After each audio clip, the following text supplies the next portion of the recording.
No fireworks. No final curtain. No moment where the entire arena stands up because everyone knows it's the last time. That's what people don't expect with Willie Nelson.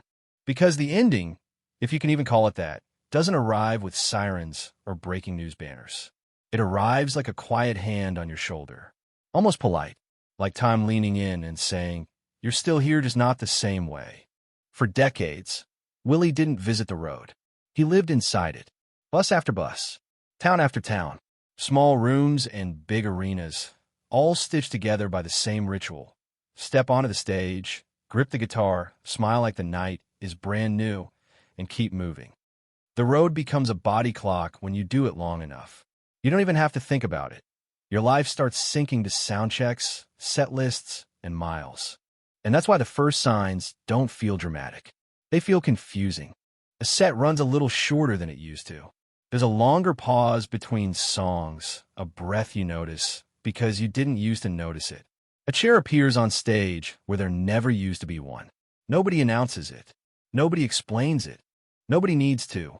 The crowd applauds anyway, sometimes louder, sometimes longer, like volume could hold time still.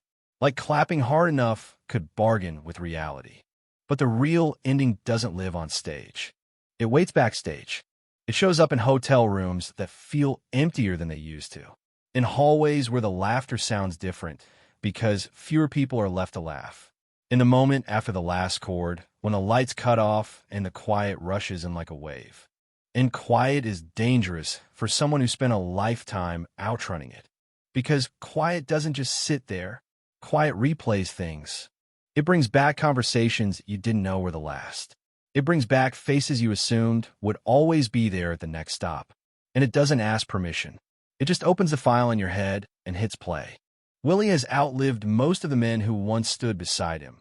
Johnny Cash, Waylon Jennings, Merle Haggard, Chris Christopherson. Names that used to fill rooms with noise now live in memory in photos and songs that get heavier every year. At some point, you stop losing friends one by one. You start realizing you're becoming the last one left. And that's when the meaning of ending shifts. Not the end of music, not the end of applause, the end of shared history. Because there's a loneliness nobody warns you about. The loneliness of being admired instead of known. Being treated like a monument, carefully, respectfully, while the people who used to tease you, argue with you, push you, and really know you are gone. You can't replace decades with talent alone. You can hire young players. You can surround yourself with respectful faces. But respect isn't the same thing as memory. It's not the same friction. It doesn't feel like the old rooms felt when everyone was loud and nobody was careful with their words. When you're young, the road is freedom. When you're older, the road starts feeling like a test. A daily assessment. Not a passion, but of endurance. And this is the part fans see just enough to worry, but not enough to understand. They notice the health updates, the missed shows, the schedule adjustments, the conversations about breathing, stamina, recovery. Those facts are public and easy to label. Aging happens. But what no one sees is what happens after the bus stops. After the guitar is put away.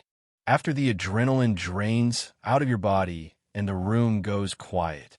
There's a moment every night where the noise cuts off and you're left alone with the truth you've been too busy to sit with. And the truth isn't, "I'm done." The truth is, "I remember how it used to feel. I remember when exhaustion was part of the fun. When pushing harder wasn't a negotiation, it was the identity.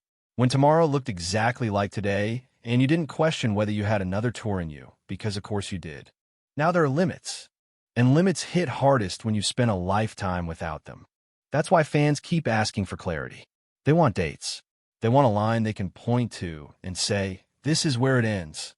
They want punctuation. But endings like this don't come with punctuation. They stretch. They blur. They feel unfinished even while they're happening. And Willie, this is the part that makes it so heavy, doesn't seem confused about it. He seems aware.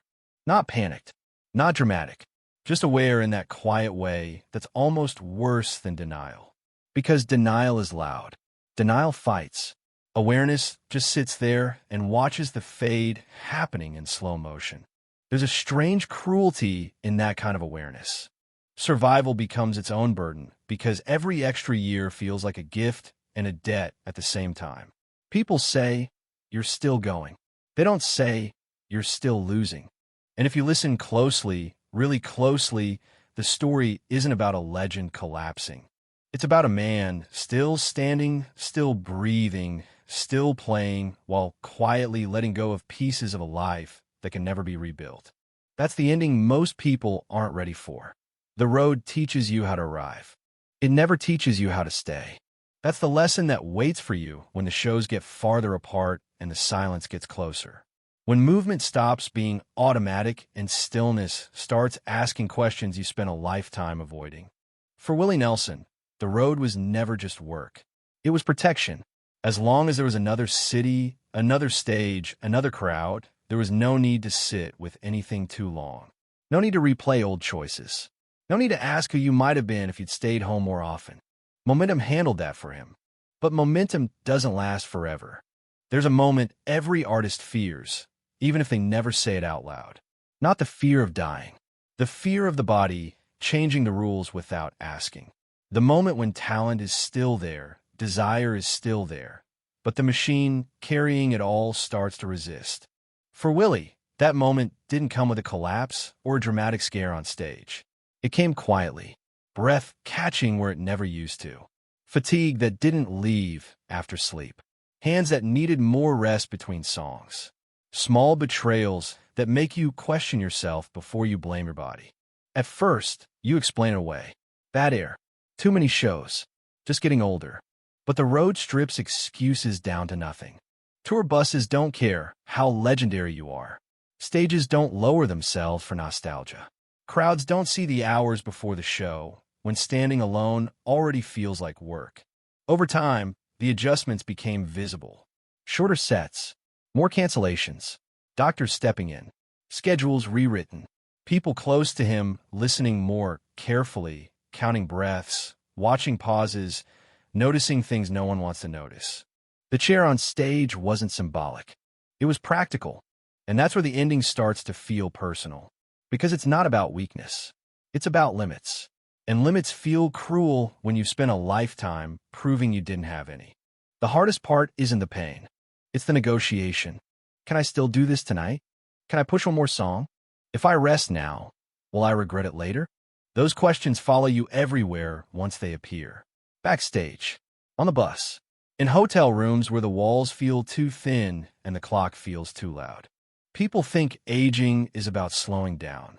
It's not. It's about being forced to listen. Your body speaks differently now.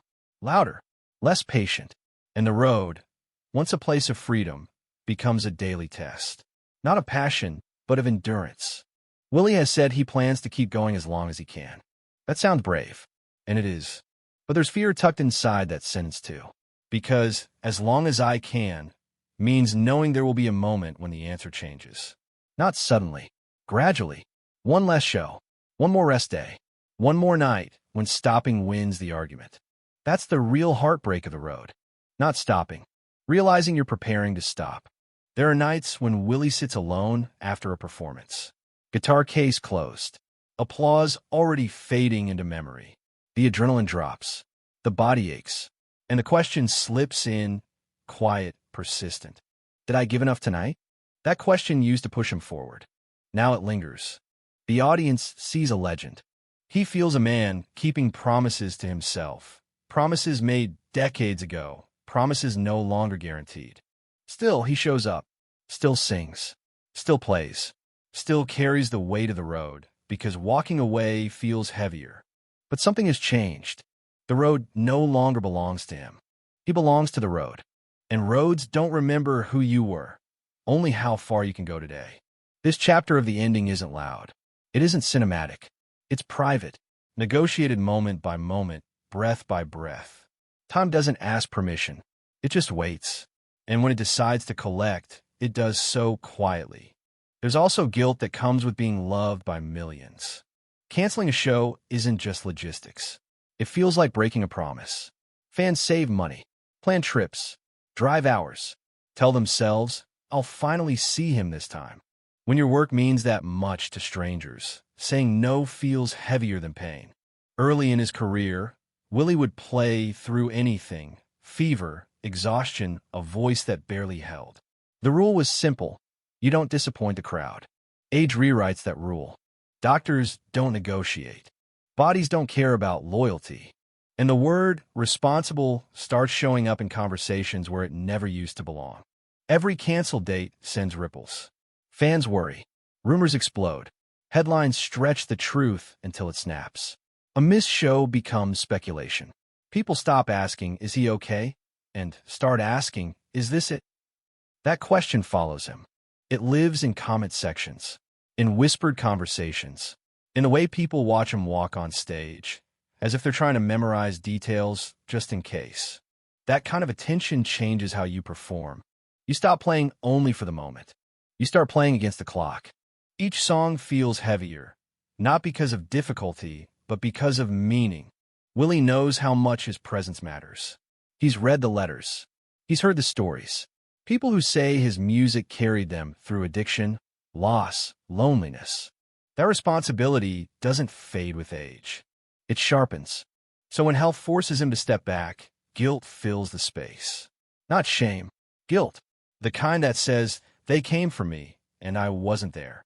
Even when it's the right decision. Even when it's unavoidable. And that's the cruelty of being a symbol. You're allowed to age, but not to disappoint. The hardest losses don't announce themselves. They don't come with headlines or memorials or moments where everyone agrees something has changed. They arrive in ordinary silence, when the phone doesn't ring, when a joke goes unanswered, when there's no one left who remembers the before. For Willie Nelson, that silence grew one empty chair at a time. There was a period when backstage rooms were loud in a way that couldn't be recreated. Not polite laughter, real noise. Friends talking over each other.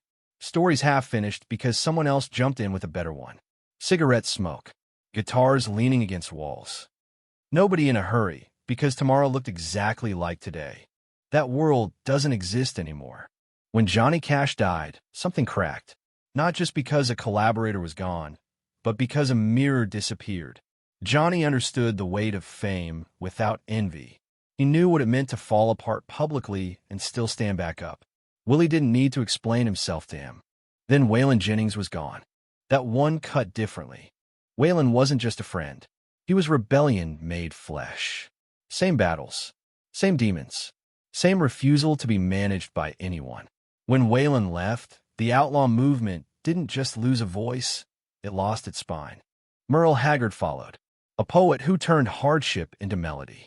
Prison, pain, regret, working-class anger. Merle was someone Willie shared a language with, a language built on scars. No explanations required. One by one, the rooms emptied. At first, Willie adjusted without fully realizing it.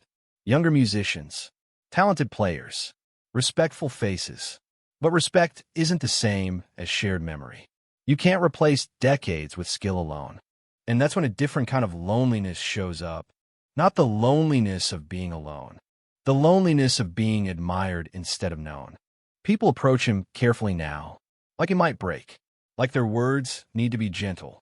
Nobody jokes with him the way Johnny used to. Nobody challenges him the way Waylon did. Nobody argues just to see the fire spark back. They listen. They nod. They defer.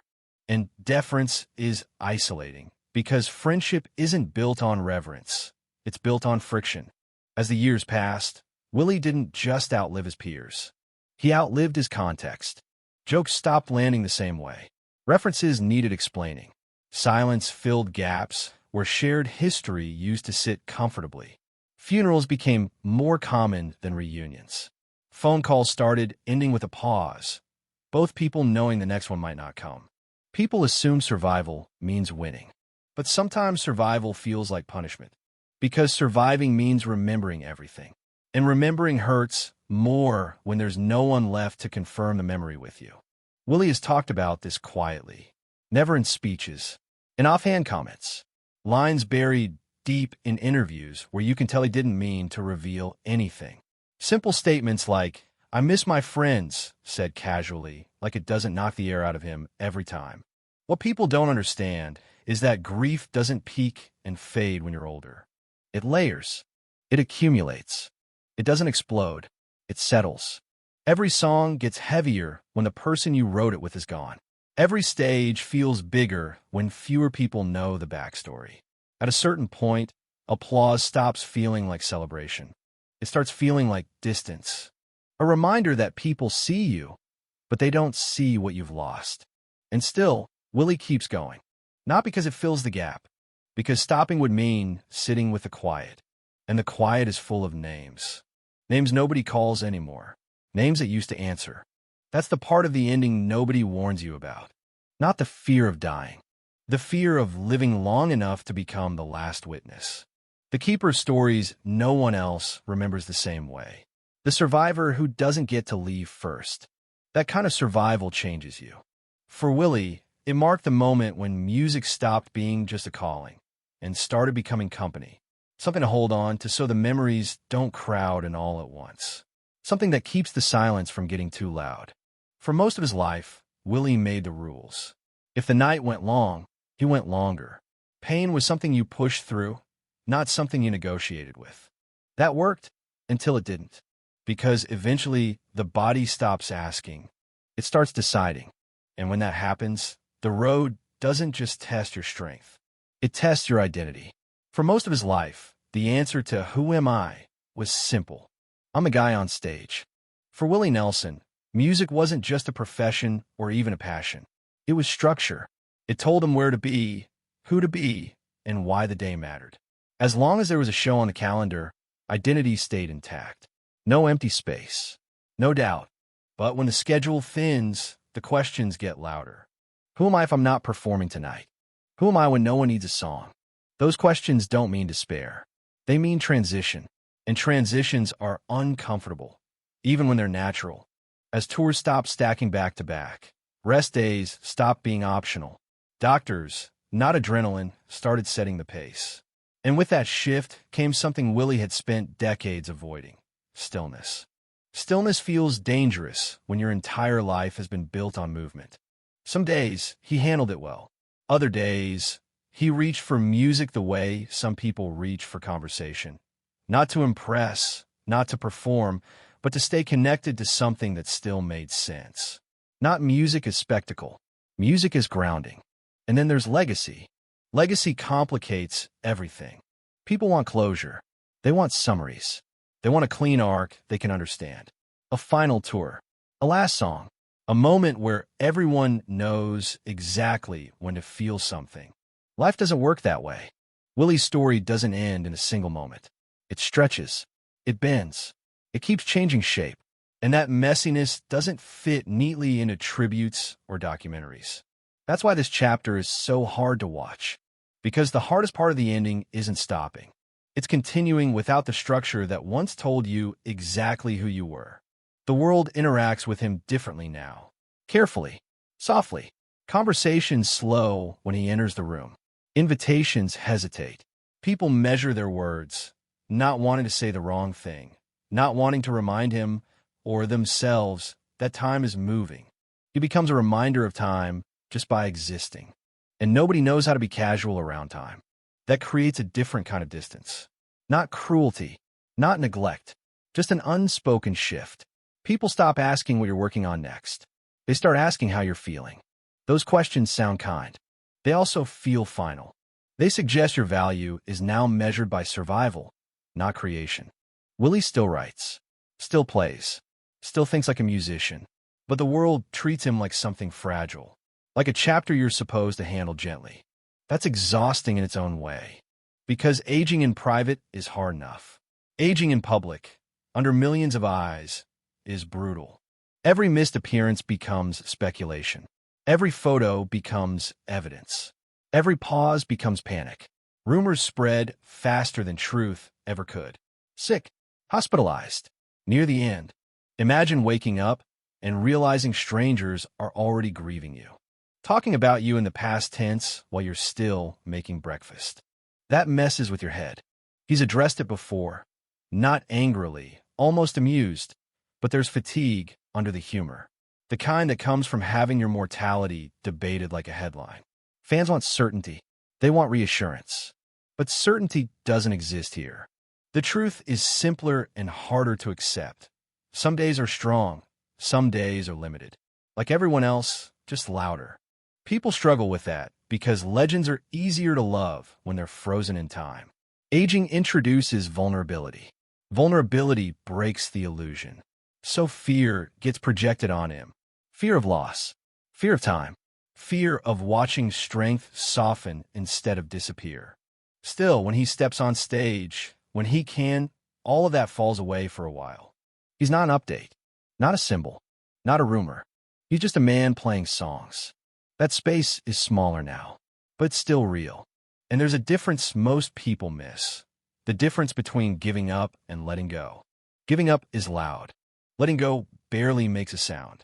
For most of his life, Willie fought everything: rules, labels, expectations, time itself.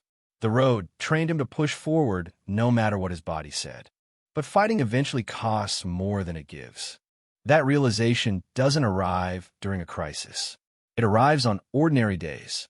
Calm days. Days when nothing dramatic happens and you realize how tired you are anyway. That's when the end changes meaning. It stops being an enemy. It becomes a boundary. At some point, chasing more stops feeling like ambition and starts feeling like noise. For Willie Nelson, that shift didn't arrive as a decision. There was no morning where he woke up and told himself, "I'm done chasing the next thing." It happened in pieces. Quiet ones. The kind you don't notice until you realize how much lighter your hands feel. There were rest days he didn't argue with anymore. Shows he didn't push through just to prove he still could. Silences he didn't rush to fill. At first, that felt wrong. His entire life had been built on urgency. Motion was survival. If you slowed down, something bad might catch you. Irrelevance, regret, doubt. But eventually, running stopped working. The body didn't respond the same way. The mind didn't need the same distractions. And fear changed shape. It wasn't about missing opportunities anymore. It was about losing peace. That's when acceptance entered the room. Not acceptance of death. Acceptance of limits. Willie never framed it as wisdom. Never dressed it up as enlightenment. He just lived it. Practically. Quietly. He started choosing moments instead of collecting them. Saying yes less often and meaning it when he did. There's relief in that kind of choice. Relief doesn't mean happiness. It means less tension. Less arguing with reality. Less pressure to prove something that was proven decades ago. The need to prove fades first, then the need to explain. He no longer needs every show to justify his place in history. Doesn't need every appearance to reinforce who he is. He knows where he stands. And that knowledge doesn't ask for constant reinforcement. That doesn't erase sadness. It changes how it's carried. Instead of fighting the fact that time moves on, he lets it move. Instead of clinging to the version of himself who could do everything, he respects the version who still shows up honestly. Honesty matters more now than endurance ever did. There's also a strange calm that comes with realizing you've already lived several lifetimes inside one. Young and reckless, focused and driven, famous and isolated, loved and misunderstood. Not many people get to experience all of that fully. He did. That realization softens the fear of endings. Because endings don't erase what came before them. They sit on top of it. They don't cancel the story. They complete sentences. Some days, that looks like playing music with no intention of releasing it. Just playing. Letting sound exist without a destination.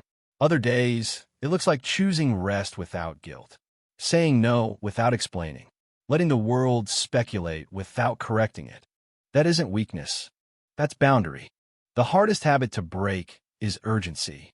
When urgency drives your life long enough, its absence feels dangerous, almost irresponsible. But over time, it becomes peaceful. Moments stretch again. Meals aren't rushed. Conversations breathe. This is the part of legendary lives people rarely talk about. The quiet phase. The phase where ambition loosens its grip and something gentler takes its place. Gentle doesn't mean empty. It means selective. Music is still there, but not as a race. Not as a burden. not as proof. Music becomes a place to rest. For most of his life, music was motion. Now it's grounding. It holds memory, not nostalgia, texture. Songs carry voices that aren't there anymore. Laughter from rooms that no longer exist. When Willie plays certain melodies now, he isn't thinking about charts or crowds. He's thinking about who stood beside him when those notes were first written. That isn't sad. It's intimate. Routine stays too. Morning habits. Familiar spaces. Stability that once felt impossible when life lived inside suitcases. Routine used to feel like a trap. Now it feels like relief. And perspective changes everything. Problems shrink. Opinions lose their edge. Not because they don't matter, but because they don't deserve control over your peace anymore. Willie doesn't chase relevance now. He doesn't fight changing tastes. He doesn't argue with time. He lets the world move without demanding it circle back to him. That freedom comes from understanding something simple. Legacy doesn't belong to you once it exists.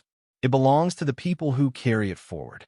All you can do is live honestly and let the rest land where it lands. That understanding removes pressure. He doesn't need to clarify every rumor. Doesn't need to reassure every fear projected onto him. What remains is enough. There's gratitude in that. Quiet gratitude. The kind that shows up when you realize how much you've seen, how much you felt, how many lives brushed against yours in ways you didn't fully understand at the time. Gratitude doesn't cancel loss. It makes room for it. And that balance, loss and gratitude side by side, is something you only learn after a long life. People hear the phrase tragic ending and they imagine collapse. A final song, a last bow, a moment where everything stops and the story freezes. But that's not what's happening here. For Willie Nelson, the ending never arrived as an event. It arrived as a thinning. Fewer obligations, fewer expectations, fewer arguments with reality. What remained wasn't empty. It was manageable, honest, real. That's the part people struggle to accept. We understand tragedy when it's sudden. We don't know what to do with it when it stretches. When life keeps going, just quieter. When strength softens instead of disappearing. Silence makes us uncomfortable, so we label it loss. But silence can be full of memory, full of understanding, full of calm that took a lifetime to earn. The real tragedy wouldn't have been slowing down. The tragedy would have been never allowing himself to. For most of his life, Willie fought everything. Labels, rules, expectations, even time. The road trained him to push forward no matter what his body said. Stopping was never part of the deal, until fighting started costing more than it gave. That realization didn't come during a crisis. It came on normal days. Calm days. Days where nothing dramatic happened, and he realized how tired he was anyway. That's when the end changed meaning. It stopped being an enemy. It became a boundary. Letting go, in this sense, isn't surrender. It's trust. Trust that what you've given is enough. Trust that what remains doesn't need to be loud to matter. Trust that legacy isn't something you maintain daily. It exists whether you touch it or not. This chapter doesn't make headlines. It doesn't sell. But it's the most honest one. When life finally slows, it doesn't ask what you want to keep. It just reveals what stayed. For Willie, music stayed, but not the version people expect. Not charts. Not milestones. Not the constant hunger to be heard. What stayed was the feel of strings under tired fingers. Chords his hands remember even when his body resists. Music not as performance, but as a place to rest. Routine stayed. Perspective stayed. The understanding that relevance doesn't disappear when you step back. It just stops asking for permission. People think legacy is something you leave behind. It isn't. Legacy is what keeps going when you stop trying to guide it. When you stop correcting people. When you stop explaining what you meant. It's what exists once control is gone. Willie doesn't worry about how he'll be remembered anymore. The remembering is already happening. His songs play at funerals and weddings. On long drives with no destination. In quiet kitchens late at night. People attach his words to moments he never saw, never touched, never imagined. That's continuation without presence. There will come a day when the updates stop. When rumors don't circulate because there's nothing left to speculate about. That won't be tragedy. That will be rest. Long before that day arrives, Willie has already loosened his grip on being everywhere. Not out of defeat, but out of trust. Trust that what mattered made its way into the world intact. We like endings with instructions. A final note that tells us when to feel something. Real endings don't do that. They stretch. They fade. They overlap with life still happening around them. That's why people struggle watching him age. There's no clear signal. No manual for how to say goodbye to something that hasn't actually left. So fear gets projected. But Willie isn't holding his breath. He's exhaling. That's the biggest shift. Calm replacing urgency. Acceptance replacing resistance. The willingness to let things remain unfinished. Not because they don't matter, but because they already did. This isn't a tragic ending. It's a human one. After the noise fades, after the analysis ends, after people stop arguing about whether this is an ending at all, there's still a man waking up in the morning and deciding how to spend the day.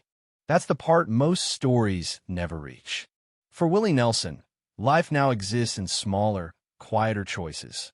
Not headlines, not milestones, just moments. What feels manageable today? What feels worth the energy? What doesn't? There's no checklist for this phase. No applause to guide it. No crowd to tell you whether you did enough. That's unsettling for someone who spent decades measuring life in set lists and encores. But it's also honest. Some days, music shows up naturally. Fingers find the strings without pressure. A melody appears and disappears without needing to become anything more. Other days, music stays silent, and that's okay too. Silence no longer has to be filled to prove something. That's the real shift. The urgency is gone, not because passion disappeared, but because it no longer needs to justify existence. People assume slowing down means losing relevance. But relevance isn't volume. It's resonance. And resonance doesn't fade just because the source grows quieter. If anything, it deepens. Willie's songs don't need him standing behind them anymore. They've learned how to stand on their own. They've already slipped into people's lives in ways he'll never fully see. They show up during grief, during joy, during moments that don't need an audience. That's legacy functioning without supervision. And that's why the idea of a tragic ending never quite fits. Tragedy implies something stolen, something cut short, something denied its chance to exist fully. This life wasn't cut short. It was long, full, uneven, messy, exhausting, beautiful in places, painful in others, and complete in a way few lives ever are. The road didn't end abruptly. It thinned. It quieted. It gave back some of what it took. And Willie learned how to walk differently on it. There will be a day when he doesn't step on stage anymore. Bodies make that decision eventually. When it happens, it won't erase anything. The songs will still play. The influence will still ripple outward. Someone who never saw him live will hear a lyric at exactly the right moment and feel understood. That's continuation without presence. That's impact without effort. And that's the kind of ending that doesn't ask for drama, only respect. Not for what stopped, but for what remains.